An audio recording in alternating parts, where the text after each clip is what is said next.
You're welcome back to Morning Express. Now let's have our next guest join us here virtually, Mr. Shononi, a regular on the program, and also the editor-in-chief of the Daily Courier. A very good morning to you, Mr. Shon. Thank you so much once again for finding the time to join us on the program. Good morning, and thank you for having me. All right, so let's kick off with Nigeria's former vice president and the People's Democratic Party's presidential candidate in the last general elections, Alhaji Atiku Abubakar, who is in the news yet again for his heavy criticisms of the Tinubu-led administration. Now, he cited widespread hunger and poverty all across the country, warning that it could lead to some sort of revolution. Now, the presidency and the APC have replied him, stating that he's out of touch with the reality of what is happening in the country. How do you react to this situation with the former vice president once again being in the news for his critiquing of the government?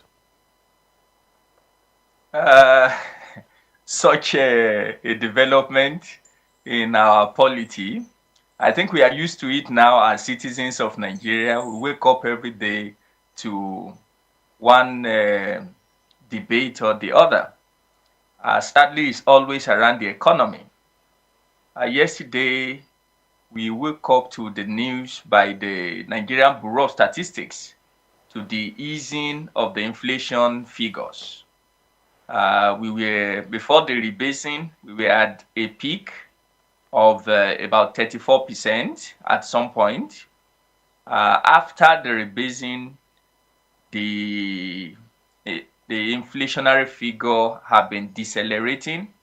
We've had 5 consecutive months of deceleration, but like we captured it in our cover page title this morning, um, inflation eases, but the price of goods became a heated topic. And of course, is unexpected when you have statistics saying one thing and the reality on the ground is not really saying what the ordinary Nigerian wanted to see. And that's actually the angle that Vice President Atiku Abubakar is speaking from. And I must say that apart from the reactions from the presidency and, of course, the All Progressive Congress, uh, the average Nigerian seems to agree with Alhaji Atiku Abubakar.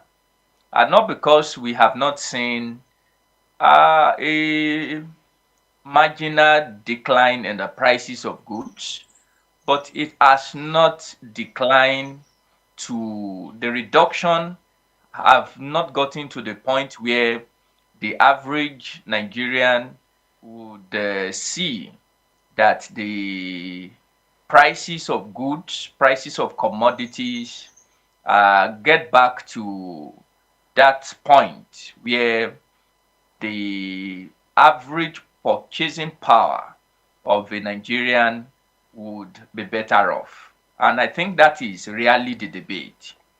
The figures for the past 5 months have shown that prices of commodities in the market have been easing, but easing to what degree? If we begin to pick prices of commodities from rice to beans to gari, which are the basic staple, and I won't even talk about bread that of course is baked with wheat. The price have gone over the roof, and everyone, especially the people at the lower rung of the pyramid, are actually not having a good time, as it were. That exactly is the position of the vice president, and the handlers of the economy must actually roll their sleeves and ensure that the easing figures in our inflation and the prices of commodity must now have immediate effect and impact on the purchasing parity of the average Nigerian. Now, That for me Mr. Sean, is reactionary. let's talk about his comments in particular concerning the possibility of a revolution and the fact that the hunger and poverty and unemployment and suffering in the country could drive especially the younger demographic, into a revolutionary setting, citing examples of France and other countries that have had such instances of people springing up, even Nepal that we saw recently.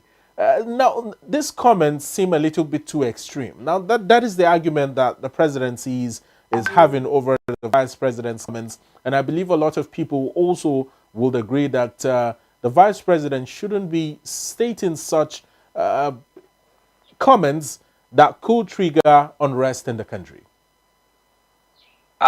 For me, would I say extreme, or I would just mildly say it's a careless statement based on the persona that is involved. I prefer to use the term careless because someone who is in that position, by every standard of the term statesman, Alhaji Atiku Abubakar, of course, is a statesman. I've stated the fact from my earlier submission, but to now compare us with Nepal, compare us with the crisis in North Africa a few years ago, and some of those parallelism that he drew, in my opinion, is too careless. I'm quite certain he, of course, was not the author of that thing. There might be very young people who simply wants to, a young individual who simply want to make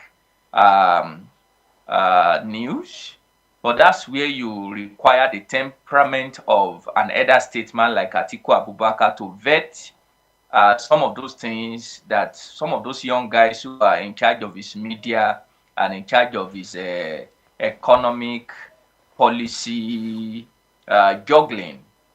He needs that temperament to ensure that even though he has a desire, maybe someday, like he has said in a few outings in the past few months, that he desires someday to preside over the affairs of this country. I'm aware that he's not thinking about presiding over a Nigerian that is in flames. I'm aware that he's not planning to preside over a Nigerian that has gone the way of Nepal, the way we saw it in the last few days. That's for me why someone of his stature, a towering stature at that, must be very circumspect and be very careful of just banding and drawing parallelism where there is really no correlation. The fact that I pointed out a few just earlier shows clearly that we are not in the direction of Nepal. We are not in the direction of France, like he cited in the 17th century, and some of the And other even the Arab Springs the Arab uprising. Spring, the Arab Spring, and other details I saw in his statement. Yeah. When I saw it, for me, I think I actually have that editorial responsibility to bring the fact out. And so rather than just writing from his angle, all I did was to draw a correlation between what he said and the reality on ground. And of course, by every fact available in the public domain, it fell flat. The parallelism were completely out of place, and in my opinion, is a careless statement from another statesman. Now, while we chide the former vice president for some statements that he has made, which you have called careless statements, it's also important to hold the federal government and the presidency to account. A lot of individuals believe that the presidential spokesperson in the place of Chief Bayo Onanuga always comes out to defend the presidency, which is his job, though. But there are instances where that defense almost comes off as denial of the reality that Nigerians face every day. Where do we draw the line, and how do we create a balance between ensuring that the presidency's image is protected and also understanding the reality of the sufferings of Nigerians? Thank you. I attempted to do that when you asked the very first question when I joined this morning. Okay. The fact that the statistics, the data from the NBS, um, a, a highly respected organization, of course, due to the skill sets of the personnel there. Because sometimes in the middle of political discussions like this, we must be very careful not to throw our institutions under the bus. Uh, Many people have said such thing as, no, they are just doing the bidding of politicians. But really, if you go through, these are facts, these are figures. Maybe because of my training, not just as an economist, but also as someone who is heavily involved in data, of course, due to my profession as a polling opinion poll expert, that the figures are correct. They are actually what it is. And if you do a fact check of some of these things across some of the market, you'll see that truly we are seeing marginal decline in some of these because when they release their CPI, of course, the baseline for those estimates at arriving at those estimates are clearly stated there. So anyone who really cares, rather than just sitting down, casting aspersion and insulting, we know that those facts are actually what they are. But the reality is that there is, of course, a generally accepted argument in economic circles that you can actually have what we call economic growth while you don't have economic development. And they are not the same. Economic growth, of course, is what it is. Uh, you see improvement in your inflation figure. Like I did mention earlier, we were at a peak of near 35% inflation as a country. Now we are in 20.1%. Last month we had 21.88. These are the facts. These are figures. We have had our some of our prices ran so high that we were having some of the figures as high as over 30% at some point. Now they have eased downwards, and I think the high is about 22% out of the food price indices that were released yesterday. It is what it is, data. But how about the impact on the average Nigerian? That is where economics will now start talking about development. Yes, economic growth is a precondition for economic development, but it comes when the policy makers and the executors, they are very pragmatic with the type of policies they churn out. And for me, that is where not just the spokesperson to the president, but the economic handlers. Yeah. When I mean the economic handlers, I mean actors on both the monetary and the fiscal side. They must ensure that there is now, we have been in this for over 2 years. We are going into the third year of the administration. This celebration of figures, there must be a point when celebration of figures, easing of inflationary figures, unemployment data will now converge. That the average Nigerian, when you say that unemployment has dropped, the average Nigerian should be able to say, yes, I know of XYZ who used to be in the job market, but because of deliberate policy of government, XYZ sectors have now been able to absorb, hundreds or even in millions of individuals from the job market. That is what we are not seeing. But Actually, in reality, are we seeing such instances? I know you just stated that it's important that these figures that are being celebrated translate to touching the lives of average Nigerians. But every now and then you go on social media or you see on television people who are loyal to the current administration, praising the strides of the government. Not even individuals who work for the government, but just of course, sympathizers of the Tinubu-led administration, citing that some of his policies, even though a bit stringent now, in the long run will yield positive results. The question I have always asked on this program, and I continue to ask, is how long will Nigerians continue to wait for the realization of some of these policies to come into limelight and change the lives and livelihood of Nigerians? Well, I was actually waiting for you to say that how long is this long run? Uh, Well, let me rephrase. How long is this long run of how long is policies? this? How long is this long run? We were all privy to the successive change of guard at the Westminster's office in the UK, when successive prime ministers were changed on the same account. The figures were saying something else. The reality on ground were saying something else. 2 years is enough time to tell us that you inherited a battered economy and you need to now work on the framework so that Nigerians will begin to really see a different dimension where we are not borrowing to take care of salaries and basic things like the SSEs of political office holders. Yes, we agree that is the right direction. But we are now into the third year. Celebrating those type of figures shouldn't really be an achievement again. We should now begin to see, for instance, we have touted the idea that our agricultural sector can be a major employment window for the country, and everyone agrees.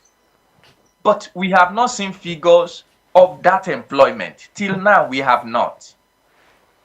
We have heard that the blue economy, where we now have a separate ministry as a major employment generator, we have not seen that. We have heard that our mining sector, which had now been divided into two separate ministries. We have a Ministry of Mines, we now have a Ministry of Steel Development, but yet we are not still seeing the jobs. What we have been seeing into the third year of the administration is more of talk shops. And that for me is the concern. We can't continue. We can't use 4 years of an administration to celebrate figures. We must begin to see the boots on the ground, that these figures have now translated to, sectorial growth that had now engendered employment in the country. Well, well, We what, must what, what would you say to the president's foreign trips? He has been making quite a number of them in the last couple of months, and even since the inception of his administration. And one argument that the presidency puts up every time anyone tries to raise an eyebrow is that the president is attracting a lot of foreign direct investments via these foreign trips.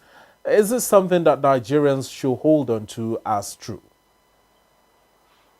um I won't say yes or no, but I'm also aware that the benefits of visit as this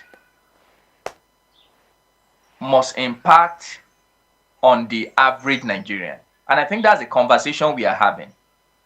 If into the third year, we are still seeing so much of trafficking, very little, very minimal, because of course we can't say there are no improvement in any area, but minimal improvement, then you definitely have to begin to reconsider the pragmatism of these policies and, of course, the impact of this visit. And I think we are now at that junction. Into the third year of the administration, the foreign trips, the MOUs that we have signed, the bilateral agreement that we have had with other nations and multilateral organizations, policy directions that have been put in, either from the monetary side, the CBN, or the Ministry of Finance, but budgeting, the fiscal side of the economy, should now begin to have direct impact on the lives of Nigerians. That is what we have not seen. And I think that's the point that the former vice president wanted to make before he now veered into some of those parallels that, in my opinion, are a bit careless. Well, interesting take, Mr. Shonani. Let's move on to yet another matter of concern this morning, but still relating to the presidency. We hear that President Bola Ahmed Tinubu has decided to cut short his vacation and return to the country today to address matters of insecurity and also economic to review some economic policies, something that we have been speaking on for the last couple of minutes here on the program. Well, how do you react to this news? Is this something that the president deserves an applause for? Well, will I say an applause? But I just think that's the right thing to do. Commendation. Yeah, that's the right thing to do as a president. We suddenly, in the past few days, we are seeing some very unfortunate development in some parts of the country where we actually thought that the security issue had gained traction, and we have seen appreciable improvement. Places like Zamfara and some part of the northeast and the northwest. But suddenly we are seeing a relapse. So I think the CEC needs to be back on seat to again re-strategize, speak to his military czars, and let's see how we can quickly block some of those loopholes. For instance, Quara had always been in the spotlight for the past few weeks, and it actually reached a crescendo in the past few days. These are parts of the country that have relatively been peaceful. Quara has been relatively peaceful until we started hearing about banditry, kidnappings becoming a daily issue in some local governments in the state. So these are issues that I think the president really needs to address. And of course, like you mentioned, some of these economic contradictions where the paper say different thing and the reality on ground says another thing. So if he's coming back to come and sit, take charge of them, like they say, the box will always end on his table. Well, on the sideline, could this certain abrupt end to his vacation be related to comments of the vice president, former vice president Alhaji Atiku Abubakar? It's difficult for me to actually put a hold on that. I really, I did not do a bit of work to know when his the statement about his release came out. I saw it around midday on the Villa Infrastratic. I saw Alhaji Atiku Abubakar's statement a few minutes later. So I really don't know which one came before the other. So it's difficult to know whether it's in reaction or it was just his own plan to come back. Well, interesting take, Mr. Shawn. Let's still talk about insecurity, one of the many concerns of the president and why he decided to jet back home prematurely from his vacation. The Northern Elders Forum had recently called out for a state of emergency to be declared on the nature of insecurity in the entire North. A call that the presidency hasn't really responded to. But do you think that the presidency is moving in the right direction in order to curb matters of insecurity in the country? We have the Northwest dealing with its own banditry issues, the Northeast dealing with terrorism and all other vices. Even the Southeast has its own vices. I think at this point, every single region in the country has a unique security situation that has not been addressed holistically up until now. To be honest, if you look at the security scorecard of this administration, we have seen a measured improvement. That's the fact. The the if we begin to pick, what do you call it, geopolitical zone by geopolitical zones, let's begin with the southeast. The southeast, for instance, at some point into this administration, Mondays are no-go areas in most of the states in the southeast. I think we have actually gone past that now, despite the fact that there are still insecurity in that geopolitical zone. Of course, if we travel back to northeast, which of course used to be the epicenter of terrorism, the type of brazen attacks that Boko Haram, Ansaru, these other international networks that they usually, do on practically a weekly basis are actually uh, seriously decreased. And we can say that also about the agricultural birth of Taraba, Plateau, Benue, where farmers herders clashes at some point. I could recollect we discussed practically about it on a weekly basis during our engagement here. But we have seen an appreciable improvement in that area. But we noticed that there is a relapse in the past few weeks, and it's just appropriate as someone who is almost beating his chest that he now has the formula to solving the intractable insecurity in the country, to now see this unfortunate relapse in the security architecture. So I think in that area, the administration actually can beat its chest that it has seriously improved in that area. But like the Northern Elders Forum rightly said, Yeah. uh, if you actually have control of the situation and suddenly you are losing it, you must go back and ask yourself, what did we do right that help us to nip some of these things in the bud? And what have we done poorly that is now making us lose hold of what we thought we've actually had control over? Is the right call by the elders. And I think the president, though not, we might really not see the entire northern Nigeria blanketly declared state of emergency because of a security issue. I mean, declaring state of emergency on insecurity across northern Nigeria.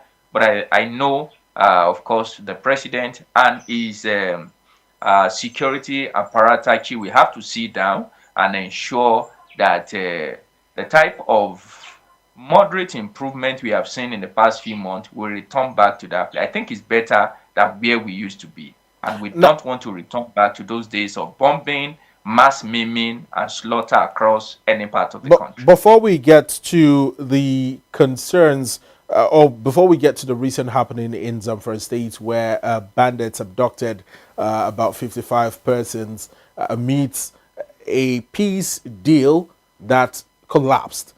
In a moment, we'll get to that. Let's still talk about some youths in Sokoto that had recently called out the federal government to ensure that it protects them, or else they will pick up arms to protect themselves. Now, this is just one out of many instances of individuals in the country, citizens, getting tired of the security situation and deciding to pick up arms.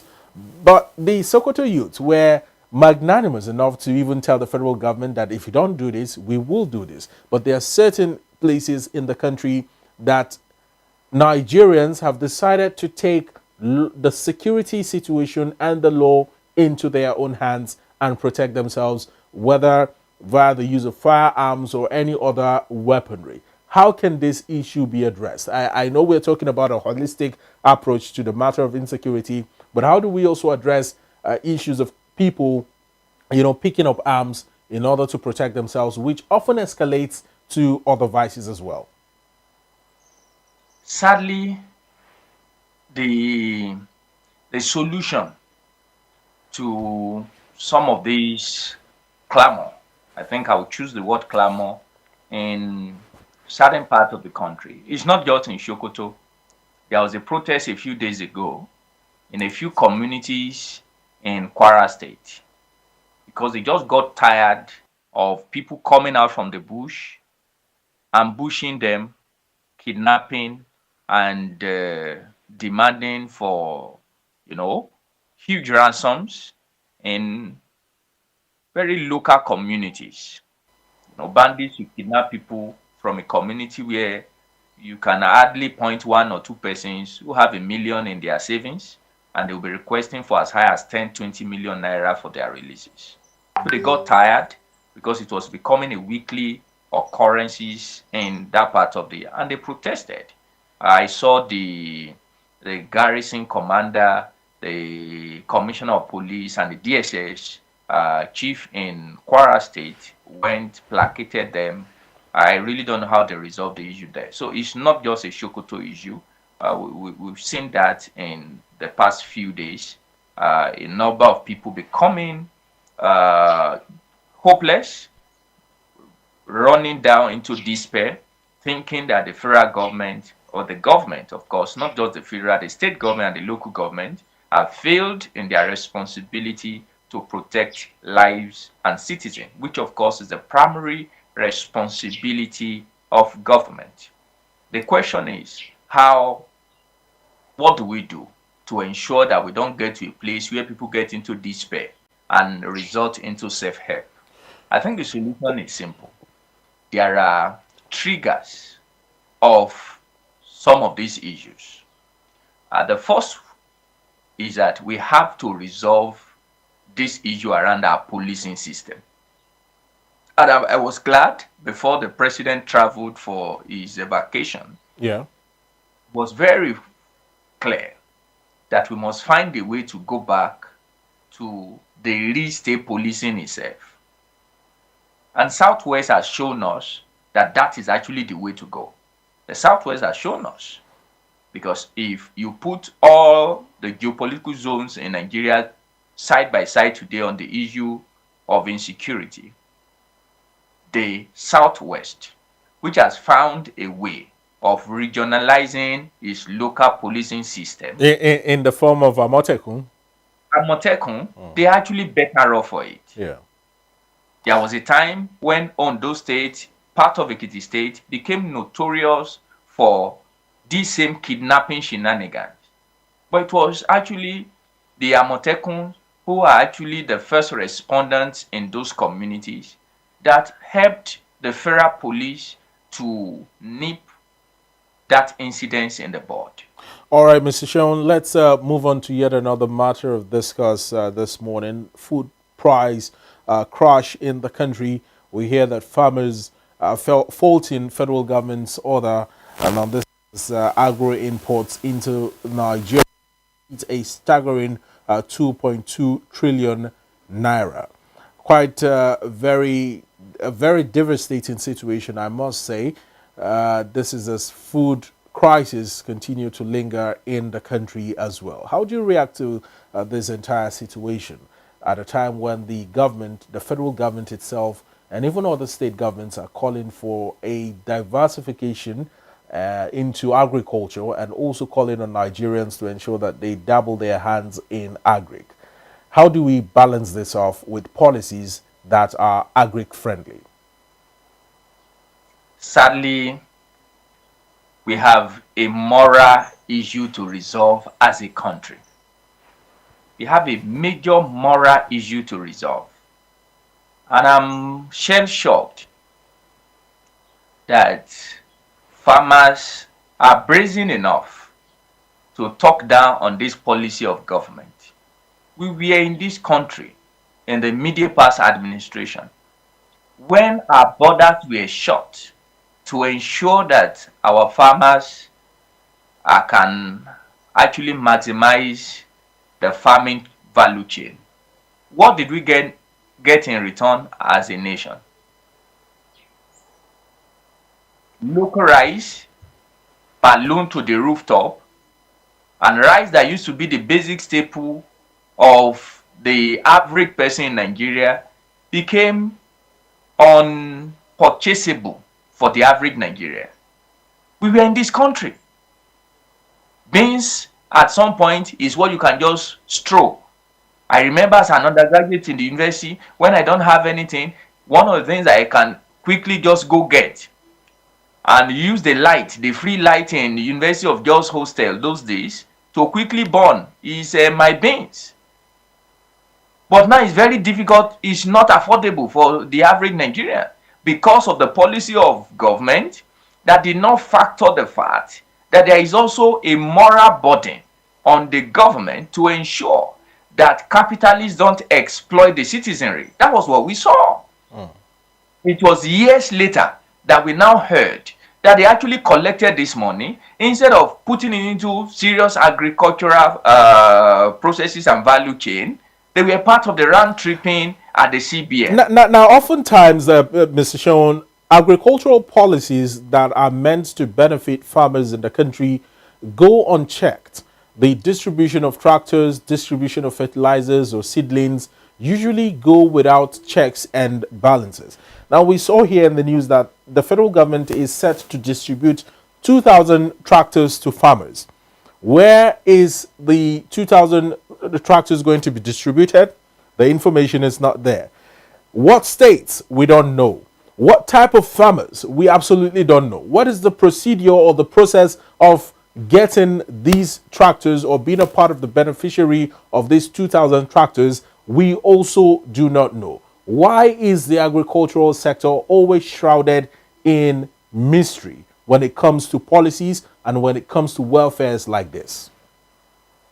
I think it's straightforward. The answer to that question is simple.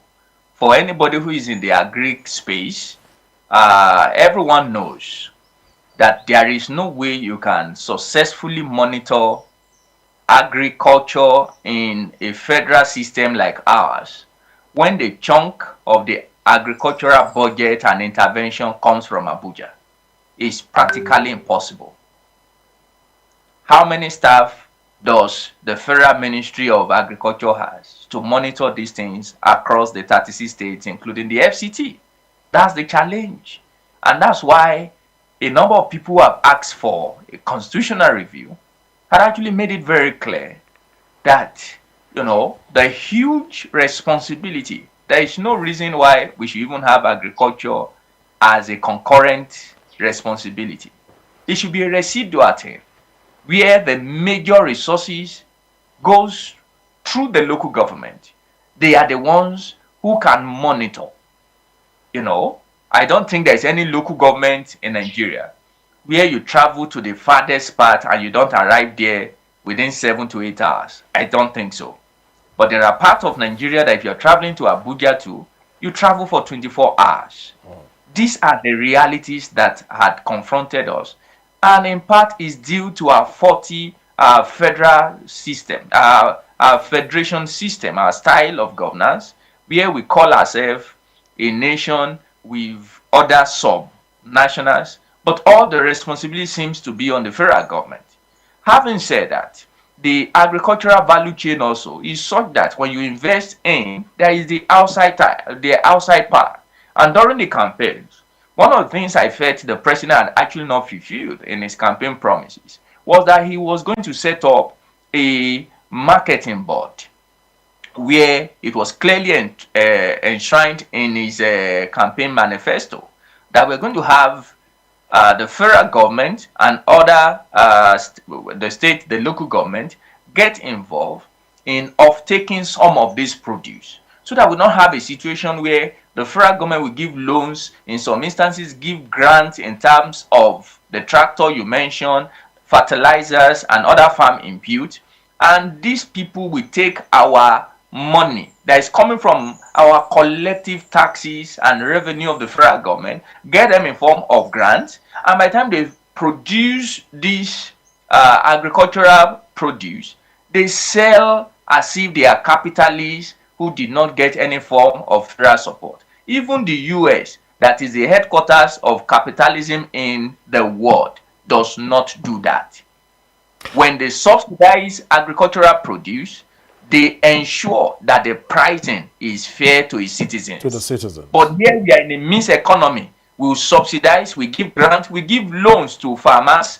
Some of them will not pay. Most of them don't pay. Yet they will sell at cutthroat price to the average Nigerian. So, That's so, not so, so, fair. so right now, the major bulk of the blame should not lie on the federal government or even the state government, but rather the farmers who aren't extending the benevolence of the government to consumers who buy their products. Is that what you're saying, Mr. Sheononi? Absolutely. And it's a moral burden on our farmers. Well, interesting take. In just about a minute, we will wrap up the conversation. What is your concluding line of thought with regard to this? Should the federal government further extend some of these subsidies in terms of transport in the agri sector and other, related sectors to touch the lives of Nigerians and address the issue of national hunger, much like the former vice president had alleged earlier?